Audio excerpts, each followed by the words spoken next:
Hello everyone, welcome back to the channel. In this video, I'll show you how to create a Windows 10 USB bootable flash drive. First, make sure you connect the USB drive to your computer and open any web browser and write down Windows 10 download in the search bar. Then the first one, Microsoft.com is the official website to download the installation media tool file.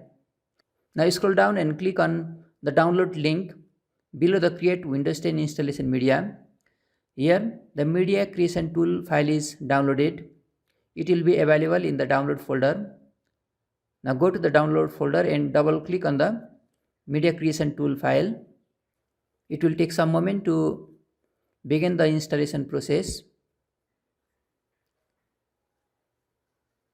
Now read the license agreement and accept it. Click on the second checkbox, create installation media USB, flash drive, DVD or ISO for another PC. And you can select the language just by unchecking the box and you can select the desired language. Edition is Windows 10 which we are going to install, and make sure to check your computer system architecture whether it is of 64-bit or 32-bit. Here my operating system is of 64-bit, so I am going to create with 64-bit and click on next. Now choose the USB flash drive and click on next. Make sure the pen drive or USB drive is of 8 GB or more. Click on next.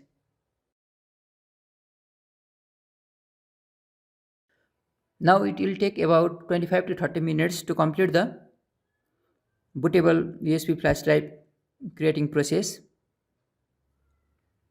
Once the process is complete, you will see a message saying that your USB flash drive is ready.